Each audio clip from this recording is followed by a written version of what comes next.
Welcome to APUSH. Today we're going to talk about the Second Great Awakening and the era of reform in the late antebellum period. So, the Second Great Awakening is similar to the First Great Awakening in that it involves an increasing of religious fervor. But unlike the First Great Awakening, which caused religious divisions, the Second Great Awakening created an era of reform, where reformers were trying to create a more perfect world on earth in anticipation of Jesus coming back and the world ending. So, the Second Great Awakening is going to kick off a whole bunch of different movements that we're going to talk about today. So, let's get to it. So, here are your objectives for today. Take a moment to take note of them because you'll be writing about them at the end. And let's kick off our narrative.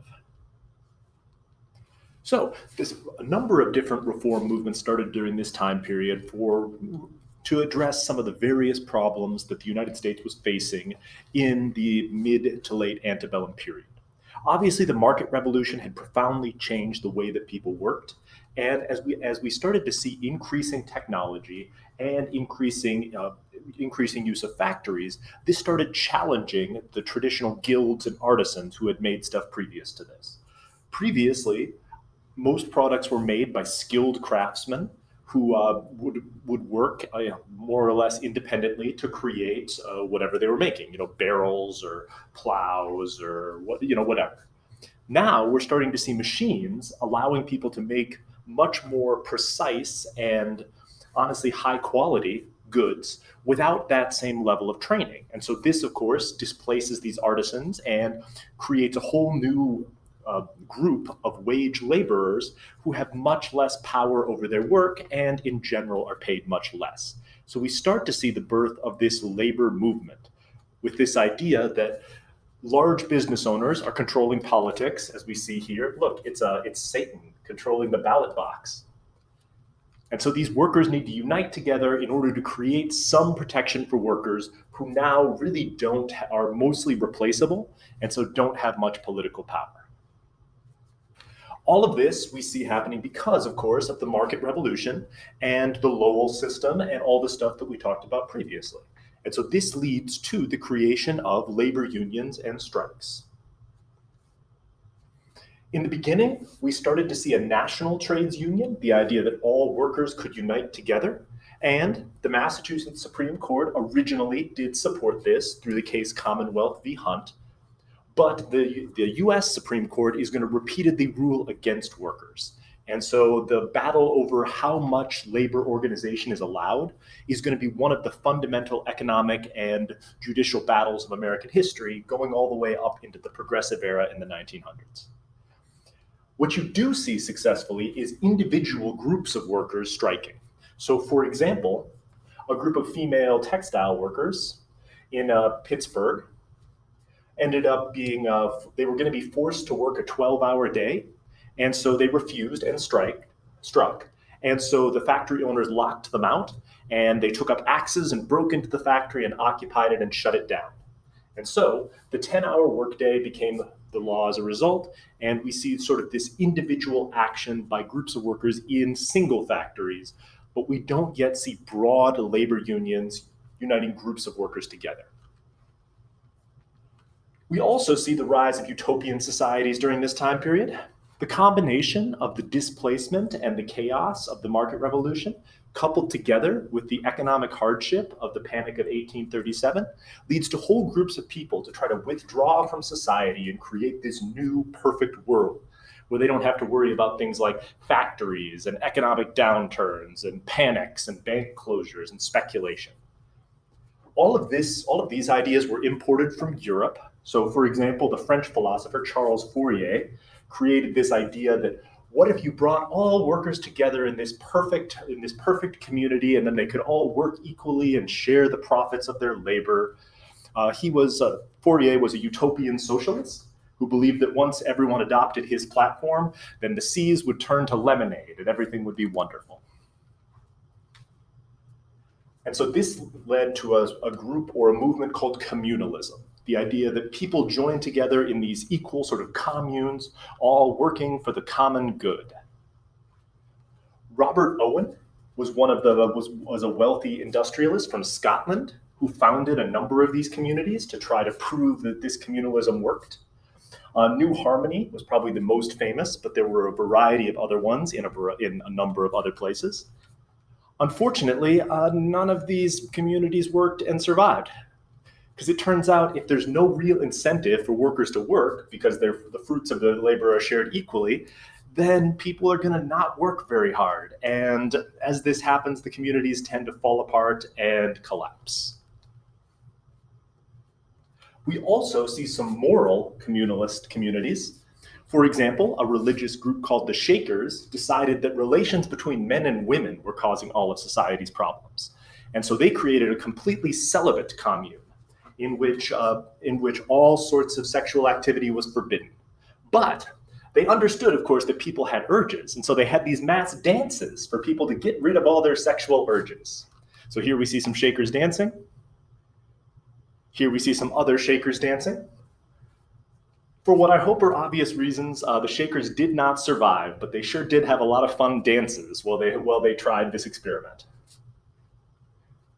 On the other extreme, you have the Oneida community, which practiced something called complex marriage, where every person in the society was married to every other person in the society, which again did not work. But both of these extremes represent attempts to create a new perfect world by totally changing society's rules and try to remake it in a way that seems more rational. Or, yeah, we're going to go with rational. And then, apart from all this, you have the Mormons, which are probably the most successful American religious movement and the most lasting one to come out of this Second Great Awakening. The Mormons, or the Church of Jesus Christ of Latter-day Saints, were founded by a young man named Joseph Smith, who received a revelation and discovered a new gospel of the Bible known as the Book of Mormon. He then, because of his own charisma, was able to start recruiting followers, but he often ran into conflict with the people that they were living near, both because a new gospel of the Bible seemed blasphemous to a lot of people, and the Mormons practiced polygamy, which a lot of people opposed. And so we start to see the Mormons being forced out of a variety of different communities. They tried to settle. They tried to create a utopian society in Illinois, but Joseph Smith was killed by a mob, and the Mormons decided that they'd have to move even farther outside the United States. So, after the martyrdom of Joseph Smith, leadership of the LDS Church passed to Brigham Young, who we see pictured here, who led the Mormons along what is known as the Mormon Trail, where they settled along the shores of the Great Salt Lake, founding Salt Lake City. And so we see, obviously, Utah at this point was outside the borders of the United States. And so the Mormons set up a thriving community there. And we'll come back to them once they get integrated into the United States after the Mexican-American War. We also saw mass religious revivals, sort of the same way you saw from the First Great Awakening. Western New York was one of the places where these were most common. And it's not a coincidence that Joseph Smith had his revelation in Western New York as you were having all of these sort of religious revivals and this re-interest in religious fervor. But the origin of all this came over from Europe. Europe had just survived the Napoleonic Wars and an era of brutal de-Christianization during the French Revolution. And so with the fall of Napoleon, you started to see new religious groups appearing and the growth of the whole Romantic movement in Europe. And so that was important to the United States, and we got these revivals focusing on both reform and making the world better, and also bringing emotion and feeling back into religion. And so this spread quickly throughout the United States and was tied into all of these other reform movements. Specifically, the Methodists grew in number during this time period. So we're going to go through a whole bunch of different reform movements that are all tied into this Second Great Awakening.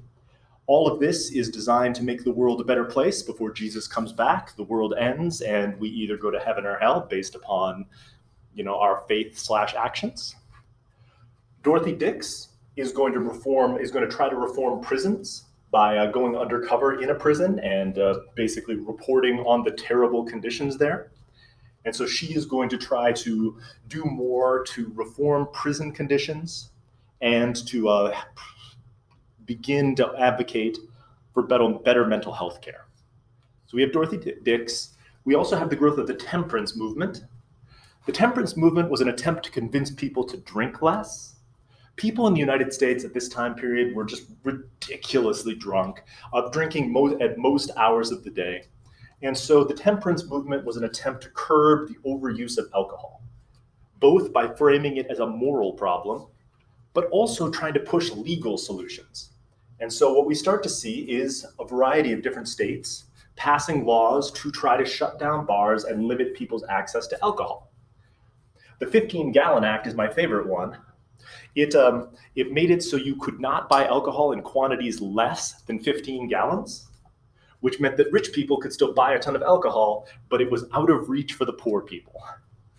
The temperance movement and all of these various reform groups generally got rolled into the Whig Party, whose growing tent also included reformists. So Democrats would, of course, use the alcohol issue against the Whigs to argue that they were elitist and, against drinking and against individual freedom and all that fun stuff. Women's rights came out of this movement. Women were at the heart of a lot of these reform movements. As we hopefully remember, the cult of domesticity established women as this, sort of the moral center of the home. And the logic extended that if women are the moral center of the home, they're also the moral center of the nation. And so mainly middle-class women started joining these reform movements, which allowed them to leave the private sphere and move into the public sphere and begin to start impacting policy. This had the added effect of creating a whole group of women who were more politically active, and so they started demanding changes as far as women's status. The two most famous of these early women's rights advocates were the Grimke sisters.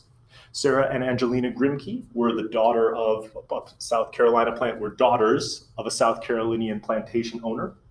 And they ended up advocating for women's rights, for temperance, and for the abolition of slavery, having grown up seeing the horrors of slavery in South Carolina. Eventually, we're going to talk about the Women's Rights Conference at Seneca Falls. But for now, just know that although these women were pushing for greater rights for women, there weren't really any tangible steps made during this time period. Finally, the biggest move was towards anti-slavery. Abolition had been growing in strength for a while. We'd kind of talked about this before as different groups became more opposed to slavery for a variety of different reasons. But the Second Great Awakening greatly expanded the anti-slavery infrastructure and created all of these new groups and newspapers and organizations fighting against what they saw as a moral ill. The most famous of these is William Lloyd Garrison. Here we see Garrison pictured here. He and his newspaper, The Liberator, were more or less the heart and soul of the anti-slavery movement. Garrison argued that every slave should be freed immediately and that slave owners should not be compensated for the freeing of their slaves, which was a very radical position at the time. And he was famous for his anti-compromise views. Also incredibly well known is Frederick Douglass. Frederick Douglass was born into slavery, but ended up getting his freedom and became one of the strongest voices against slavery, arguing against all of these sort of racist notions that African Americans were somehow inferior. And hopefully you've read The Meaning of 4th of July to the Negro, which is just a fabulous broadside across the mainstream of American society, pointing out the various hypocrisies that the values enshrined in the Constitution and the Declaration of Independence are really not being equally applied within the United States. So we've read some of his stuff and we'll definitely be reading more of it going forward. The goal of a lot of these advocates was to try to humanize slaves, to try to show the plight of slaves and to demonstrate that these enslaved people were human just like the rest of the audience. And so how can you justify treating a human being in this way? And so by illustrating the terrible conditions that slaves were under, and also by attempting to affirm the humanity of enslaved people, anti-slavery advocates tried to get more people on their side by making this more of a moral issue and less of a political or economic issue. Other groups of people who were much more moderate tried to go for compromise solutions. Henry Clay was a famous advocate of what's known as the colonization movement. which was the idea that enslaved people should be freed and sent back to Africa, where they quote unquote belong.